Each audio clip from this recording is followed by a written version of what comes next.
Buying a car is the second largest purchase that most people do in their entire life, other than buying a home. So let's see if we can't help some people out.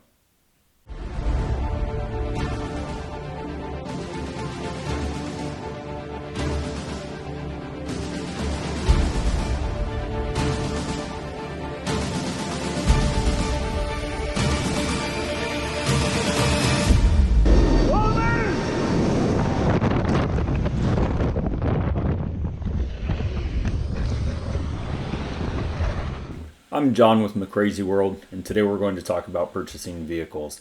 Before that, though, all the normal disclaimers. I'm not a professional. I'm not a financial advice planner. I'm not sponsored in any way by anything I'm going to be mentioning here today. I'm just trying to help some people out. So, with that said, let's get on with it. The backstory to this is my wife wanted to go out and get herself a new car.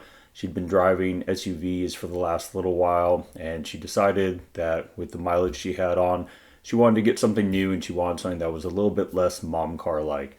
Now, from my backstory, this is kind of one of the things I'm pretty well experienced in. I'm a pretty big vehicle fan. I like cars, sports cars, muscle cars, trucks, motorcycles.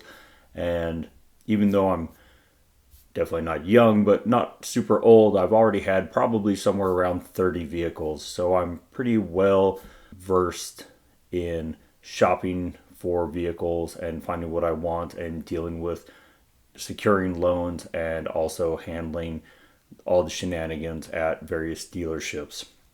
So, with that said, how does this apply to you, and what is the process of finding a car and making sure that you get the best deal you can and also find the best vehicle for you that you can? The first thing, and I can't emphasize it enough, is do as much research as you can manage reasonably before you ever even set foot on a dealership lot. The majority of your success is going to be determined by how much research you do before you ever even talk to a dealer. So, things you need to research. You need to research what type of vehicles you're interested in. Do they have any problems? Are they known for having failures and recalls? Do the transmissions break? Do the engines blow? Do the frames rot out? So on and so forth. You need to understand what your budget is. You also need to have a good idea realistically of what your needs are. So if you need to be hauling, several kids around or animals around, you probably don't need to be getting yourself a little two-seat sports car, so on and so forth. The next thing you need to be researching is the financial aspect of all of this. How much of a vehicle can you afford? What is your credit score? What monthly payment can you handle? And also, very importantly, what are the current interest rates available from various lenders?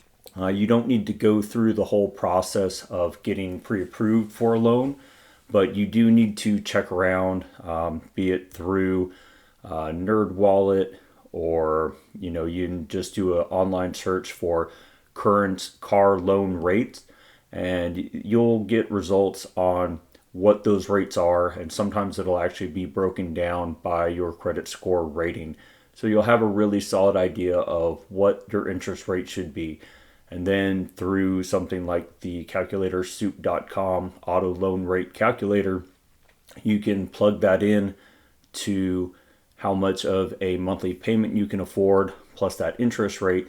And that'll give you a really solid idea as far as what total value of a car you can actually afford to get right now. But I can't emphasize enough how much of the financial aspect you really need to understand before talking to a dealership, because that is your number one failure point and the way that you can lose the most amount of money. And we'll talk about that a bit more later on, because we definitely ran into a dealership in our shopping experience that really tried to stick it to us in the finance department. Other things you need to look into is shopping for the actual vehicles.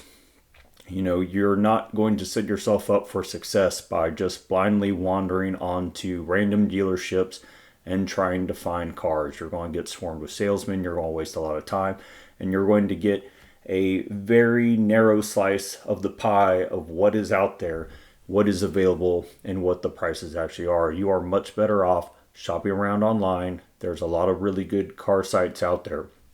Once again, I'm not sponsored by anything, but Carfax, Auto Trader, Car Gurus, Cars.com are all excellent sites that have hundreds of thousands of vehicles for sale. Lots of pictures, lots of information, lots of reviews, and you can get a very clear idea of what the current market is for the vehicle you're trying to shop for. You can also use these sites to get a good idea of what the going rate is, what the going asking price is of your own vehicle if you have a vehicle that you're going to be trading in. So when you do talk to a dealer or you are trying to sell your vehicle on your own, you know about what you should be asking for it. You can also go to kellybluebook.com. They have usually a pretty fair value of what the trade-in value should be. It's at least a good starting point. Just make sure you're fair as far as the condition of your vehicle, the mileage that's on it, what options you have on it, and it will give you a pretty good representation of what your trade-in value should be at a dealership. Now, since we're talking about trade-in values, let's talk about that at a dealership, because that's one of the number one ways dealerships love to try and steal from their customers is, say your trade-in is worth $20,000 and they're trying to sell you another vehicle. They'll try and get away with giving you maybe $12,000 or $15,000.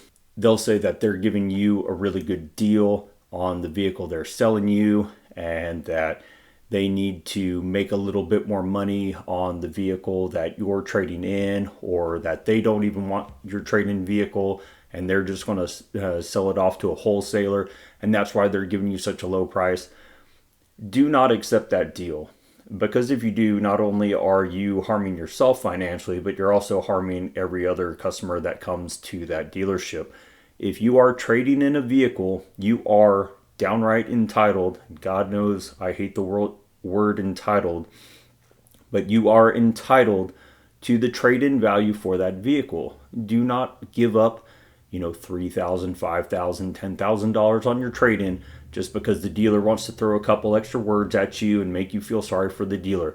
Believe me, they are not going to take a loss on that deal. And if they can't structure a deal that includes you getting the fair trade-in value for your trade-in vehicle, then you probably need to just walk away from that dealership, because they are screwing you over one way or the other. Enough about trade-ins, at least for now. But now that you know that what your car is worth based off of your research online, what you can afford, what your interest rate should be, and what cars you're interested in, it's time to go start looking for these vehicles in person. Try out these different models, sit in them, try sitting in the back seat. Is it going to fit other adults while there's adults sitting in the front seat? Does it have enough storage space? Is it an SUV with a decent sized trunk? Is it a car that has a tiny trunk with horrible access to it? How big are the blind spots from the driver's seat? Is this something you're actually going to be able to use? Take it out for a test drive. Is it comfortable? Is it usable? Is it fun? Do you enjoy it? Or is it awkward? Is it downright dangerous? If it's used, even if it's not the vehicle that you're actually going to end up buying, you should still be checking to see your ability to detect issues with it. How is the steering? Does it pull to one side or the other? Is the steering wheel canted to one side or the other while you're trying to drive straight?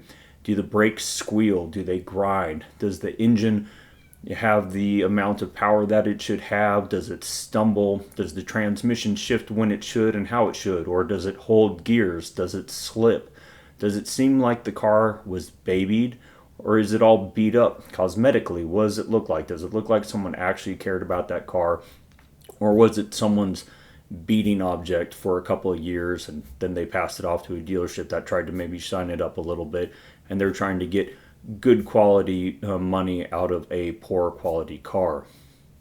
The main goal, however, is to find out which features and which vehicles you like and almost more importantly, which ones you dislike. And this will help you narrow down which vehicles you're actually going to pursue in your purchasing options. Once you have that figured out, you can start searching for your exact car, the car that you want to buy. Refine your online search. Which model do you want? What trim do you want? What packages do you want on it? What color do you want the paint to be? What color do you want the interior to be? Everything like that, and start narrowing down to find the car that you're actually going to want to keep and want to be paying on for the next 3 to 5 years. Narrow down that search by the cost of the vehicle with what you can afford. Narrow it down by the mileage that's on the car. Narrow it down by the distance it is from you. And then, before you just blindly drive out to those dealerships to check on the car, make sure you call them and confirm the availability of that vehicle. Make sure it didn't get shipped to a different car lot to be sold. Make sure someone else didn't buy it yesterday or last month and they just haven't updated their website. Next, start going to dealerships. And there is better timing to be doing this. Going during the weekdays instead of the weekends usually ends up being better because fewer people are there. So, they're trying to get some sort of business during the slow hours. You can also go towards the end of the month because they're trying to make their sales quotas if they haven't made them already.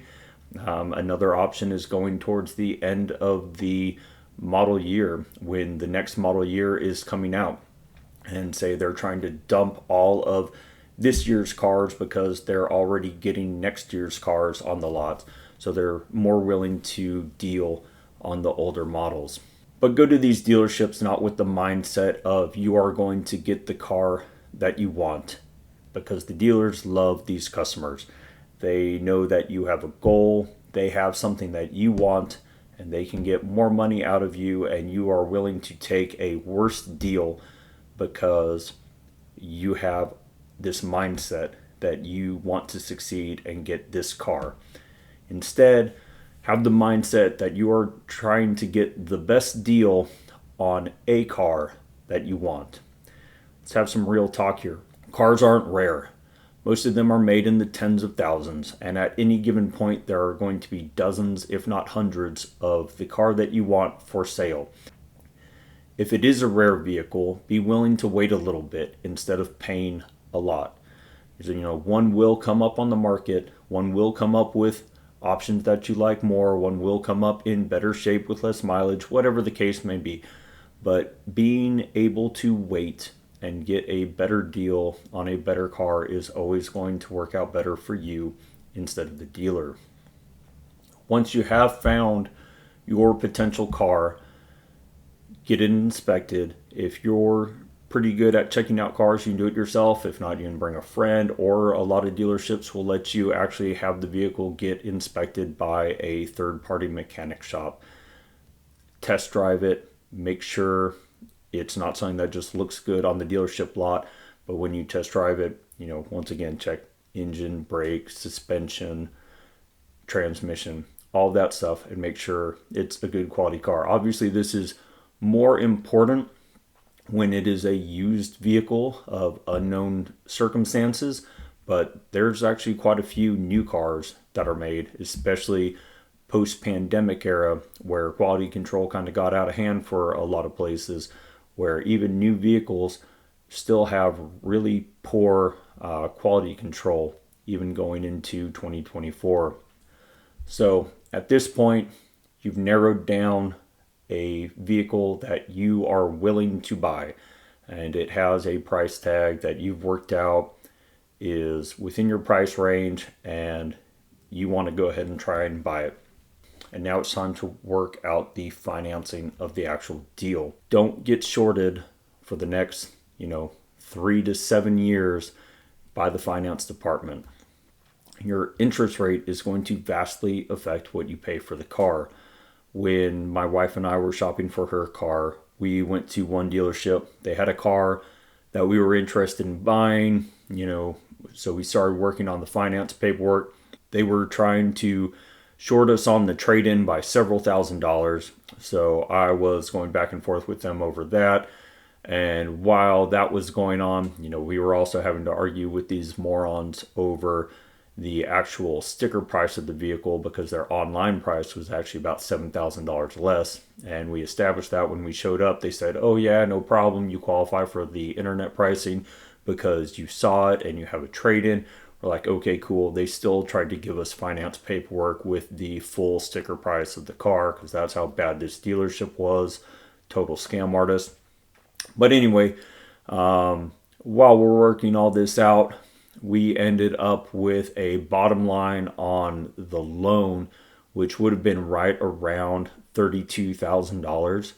So quick math in your head, if you take the amount of your loan, say we'll just call it $30,000 to be easy, $30,000, you take that 30 and you multiply that by 20, so you end up with 600. You should have about a $600 a month loan on a, pretty average 7 to 8% car loan for 5 years.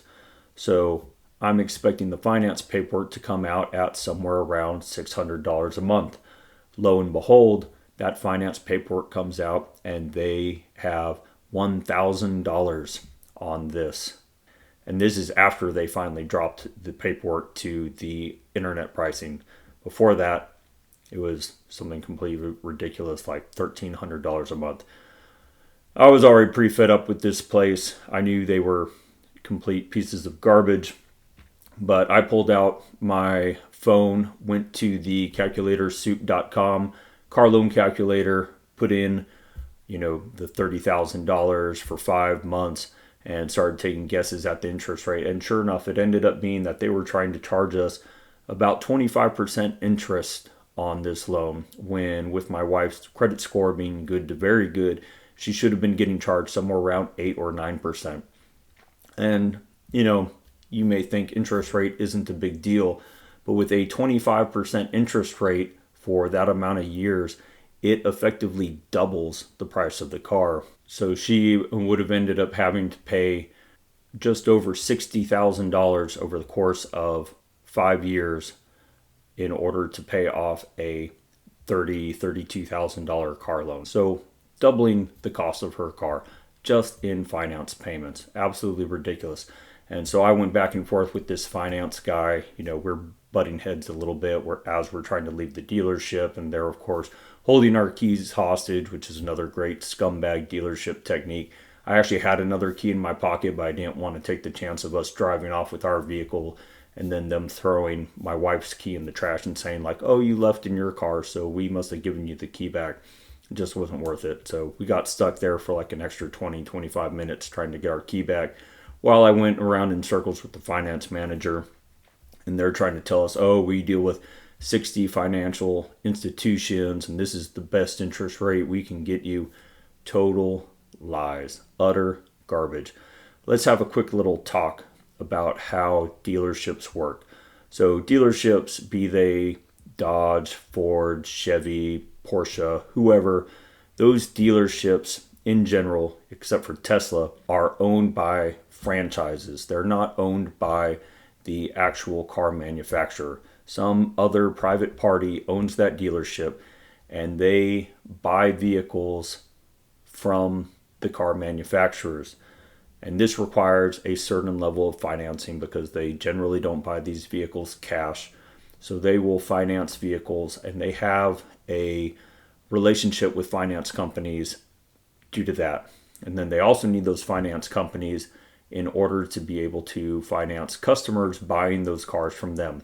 And on top of that, those franchise dealerships also end up paying interest on all of these cars that they've bought using loans every month, which is one of the reasons why dealerships can be a bit more agreeable to haggling, is they're trying to sell these cars so they stop paying the loan on them, and then that way they can roll over, get a new car, sell it, and continue this whole cascade of making money.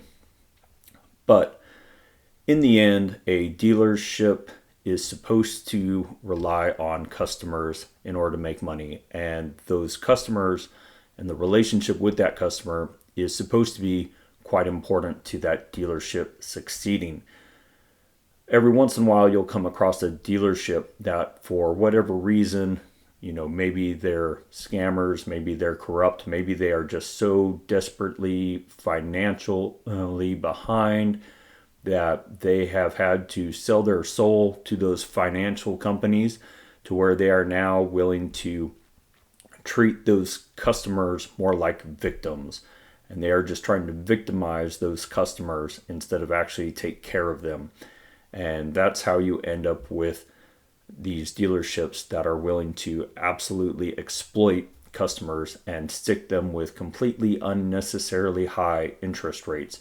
Even if they're qualified for something far better, they are still going to try and stick them with an interest rate that is 2, 3, 4 times worse than what they should be paying, because that dealership's real customer is not the person walking through the door to buy a car. The dealership's real customer that they care about is that financial company who is giving them a kickback on every loan that they sell. And that's pretty normal, but when you have someone who is charging such an exorbitant amount of interest, they are probably getting a massive kickback. They're making more money from the finance company than they are from the customer, and that's why they don't care about screwing their customer over.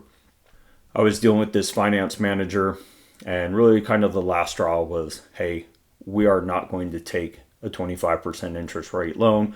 We can secure outside funding and maybe make this deal happen. He didn't even acknowledge that statement, did not care about it. All they care about is getting one of their 60 companies to be the one to sign a 25% interest rate deal. And so it all just became about walking away. And I went back and forth with that guy, sparring with him verbally over interest rates and, basically how they're shafting their customers. But, eventually they gave us our keys back. We left. But that was definitely the worst part of this whole car buying experience. And then we went somewhere else and got a identical car for the same money and with, $4,000 extra on our trade-in. We were really happy with it. But you have to be willing to stick to your guns, get your trade-in value, and be willing to walk away. Or, there are plenty of dealerships out there that will gladly victimize you because it makes them money. Even beyond the interest rate in a finance department, there's other ways that they can still stick it to you. All the add-ons, the snake oil that they'll try and sell you, things like the interior sprays that are supposed to repel stains, and maybe they'll try and say that they'll repair tears and stuff. Skip it. The VIN etching, where they'll put the VIN number from your car and they'll etch it into the glass if your vehicle gets stolen. At that point, it's not your problem. Your car should be insured. If it gets stolen, that's a insurance company problem. You're not going to get that thing back because you have your VIN number etched on glass. It's already on the VIN tag in the car windshield and numerous other places throughout. So if it ends up being chopped up, there's nothing that you're going to get back anyway.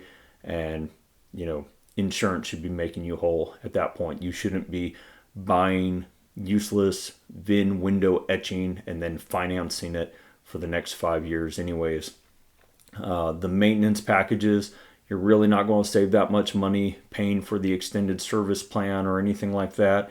And then once again, whatever you end up saving, you're probably going to end up offsetting a lot of that benefit just by the fact that you are once again financing it and you're paying interest on it for the next several years. Just don't do it. You can get out of there without paying for any of those BS packages. I think they tried to sell my wife on like $7,000 or $8,000 worth of packages was their premier package. Just walk out of it. The one I would say might be okay would be the tire protection plan. So especially if you live somewhere like you live in a subdivision where they are still building and the construction crews keep leaving nails and screws and stuff like that all over the roads, and there's regularly punctures going on in your neighborhood, then the tire replacement plan may be worthwhile, maybe, but I still wouldn't say I recommend it. In the end, all those packages, they're really not designed to help you out. They're meant to pad the dealer profit margin. So just stay away from them. All these things put together should put you in a pretty good position to be able to buy a vehicle that actually suits your needs, suits your budget, get you a vehicle that will actually work for you and be something that you can enjoy, and also get you a pretty good deal on something. It does take a bit of fortitude, I would say. A lot of dealerships in America, they're really designed around the fact that in America, we don't tend to like conflict. We don't like to talk about finances. We don't like to argue. A lot of people will show up to a dealership and they won't know the value of their vehicle. They'll just take whatever the dealership is willing to give them, especially since a lot of times people show up to that car dealership and they're like, I don't want this car anymore. It's like used toilet paper to me. Just take it off my hands and give me whatever you're willing to give me. It's the wrong answer. Know what your car is worth. Clean that thing before you show up to the dealership. Take all of your extra trash, all your grocery bags, all the random stuff that you don't need on a daily basis out of there. Make that car look as presentable as possible. Spend an extra $20, $30, run it through the car wash. Try to make it look nice and presentable so that car dealer can give you the maximum amount of money for the trade-in, and just think to themselves that, hey, all we have to do is maybe get this thing detailed a little bit. We can put it right on our lot later on today and try and get it sold and make a little bit of money. Get that deal going. Make the most money for yourself. It doesn't have to be extremely complicated, but like I said before, you're going to set yourself up for success or failure based on how much research you do before you ever set on that dealership lot. So hopefully this helps you out. If you've got any questions, any comments, if I missed anything, just go ahead and leave me a comment and I will try and get back to you guys. I hope this helps you, and take care. We'll be seeing you around.